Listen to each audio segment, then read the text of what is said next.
Olá, tudo bem? Eu sou Antônio Diniz e mais uma vez nós estamos aqui para mais uma videoaula, onde hoje iremos aprender um pouco sobre mitocôndrias e cloroplastos, mais precisamente sobre estruturas, função e origem das mesmas. Então fique comigo que até o final desta videoaula nós iremos ficar craque em mitocôndrias e cloroplastos.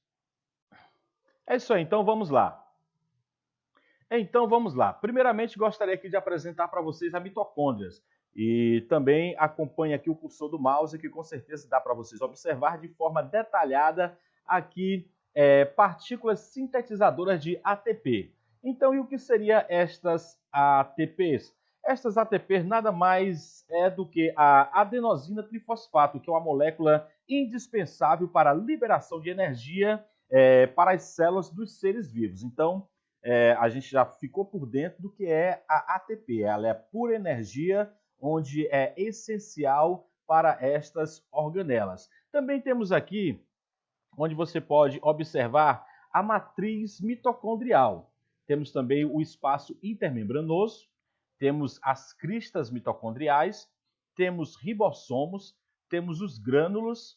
Aqui embaixo temos uma membrana interna, as membranas externas e também o DNA no formato circular. Essa é a estrutura da mitocôndria. Agora vamos passar aqui para o próximo slide, onde nós podemos observar o cloroplasto. No cloroplasto, você acompanhando aqui o cursor do mouse, no sentido horário, nós temos os ribossomos, temos também o espaço intratilecoide, temos a grana, o estroma, os tilecoides de grana, os tilecoides do estroma. Também temos a membrana interna, temos o DNA cloroplástico, temos o espaço intermembranoso, a membrana de tilecoide e a membrana externa. Esta aqui também, como você pode observar, é a estrutura do cloroplasto. Mas aí você pode perguntar, e por que nós não estudamos ela um pouco mais detalhado?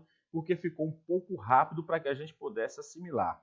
É porque é o seguinte, tanto a mitocôndria quanto o cloroplasto, eu gostaria que vocês ficassem nesse primeiro momento ciente dos componentes que existem no cloroplasto e também na mitocôndria, porque no próximo slide nós iremos estudar de forma um pouco mais detalhada, fazendo um comparativo entre o cloroplasto e a mitocôndrias. Então vamos passar para o próximo slide. Ok, então dando continuidade, vamos observar aqui de forma comparativa a mitocôndria e o cloroplasto.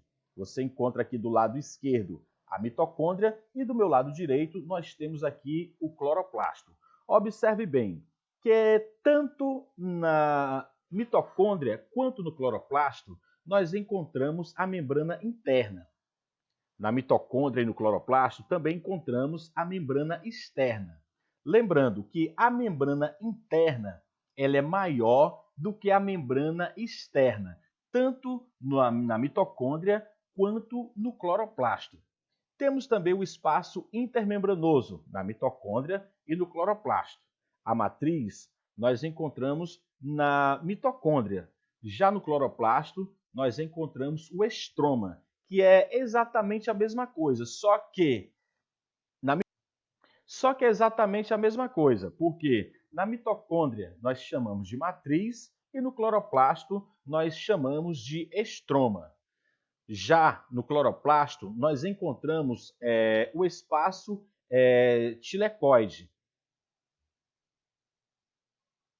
Já na mitocôndria e no cloroplasto nós encontramos o DNA, tanto na mitocôndria quanto no cloroplasto, de formato circular.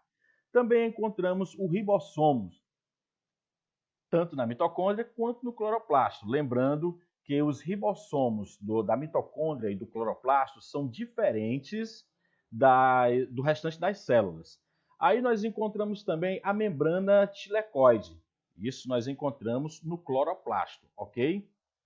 Então, essa é a estrutura da mitocôndria e do cloroplasto. Então, só recapitulando, nós encontramos membrana interna e membrana externa, encontramos DNA circular tanto na mitocôndria quanto no cloroplasto, encontramos ribossomos tanto na mitocôndria quanto no cloroplasto e o tilecoide só no cloroplasto.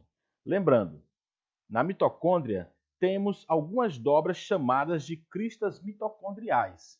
As cristas mitocondriais, elas são encontradas somente nas mitocôndrias. No cloroplasto, essas mesmas cristas, elas são chamadas de lamelas, sendo as duas, como eu acabei de falar para vocês, são maiores do que a membrana externa, ok? Na membrana interna do cloroplasto, você vai encontrar umas moedinhas essas que chamamos de tilecoides, onde encontramos a clorofila. Gostaria de lembrar para vocês que uma moedinha destas, que a gente pode observar, você acompanhando aqui o cursor do mouse, uma moedinha dessas nós chamamos de tilecoide, onde encontramos a clorofila. Já uma pilha dessas moedinhas, como você pode observar aqui, nós chamamos de grano. Já este conjunto de moedinhas nós chamamos de grana. Então ficou bem didático, bem explicado, para que a gente nunca mais esqueça.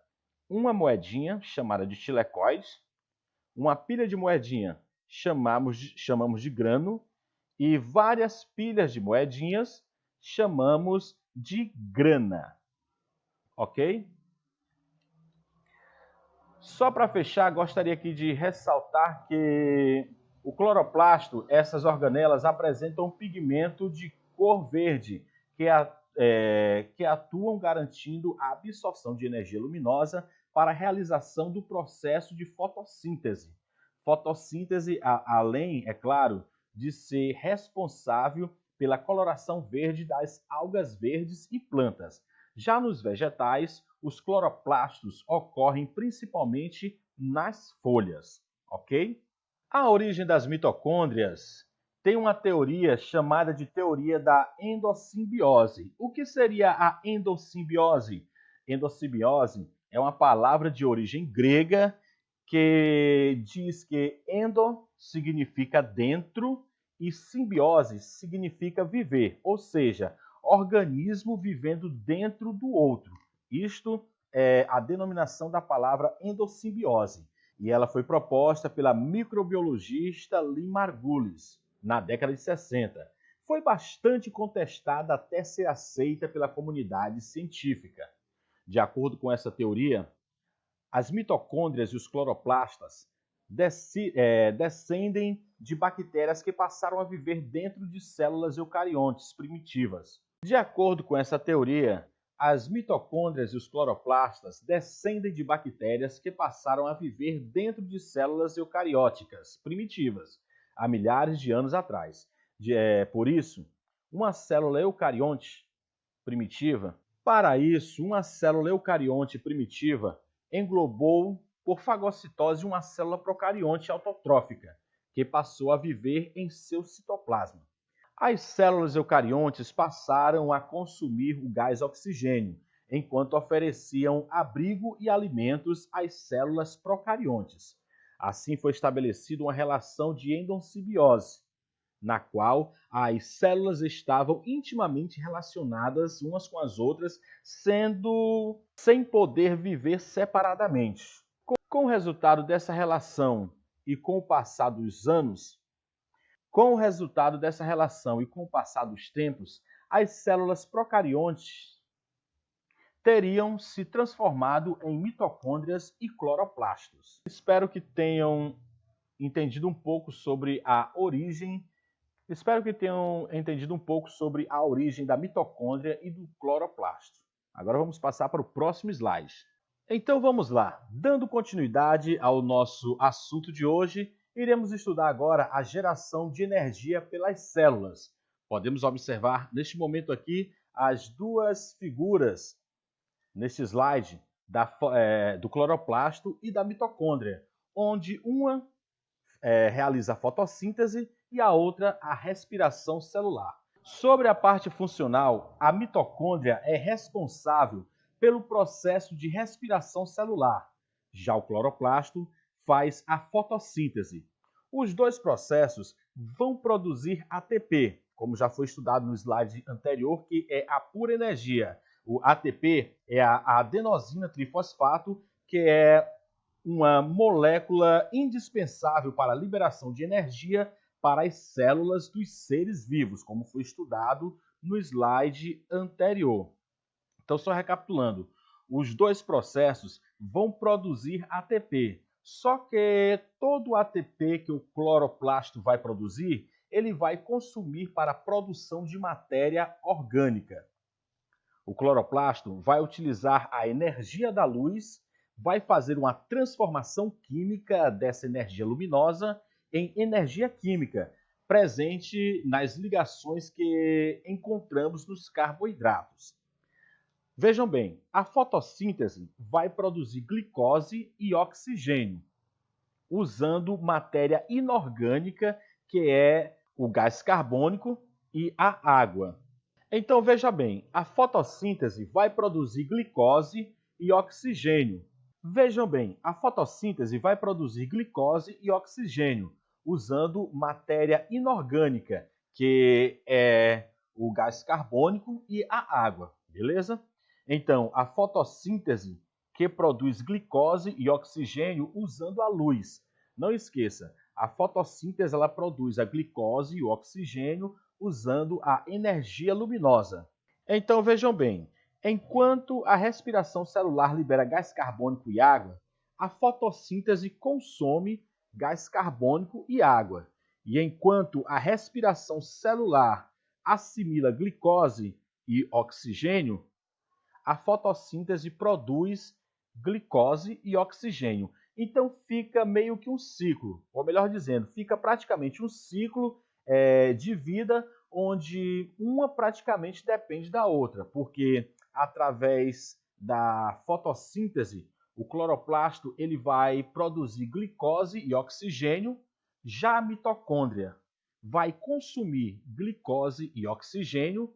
Através da respiração celular, a mitocôndria vai produzir gás carbônico e água, e o cloroplasto, através da fotossíntese, ele vai consumir gás carbônico e água. Então fica formado ou fechado um ciclo onde uma praticamente vai depender da outra nessa geração de energia pelas células.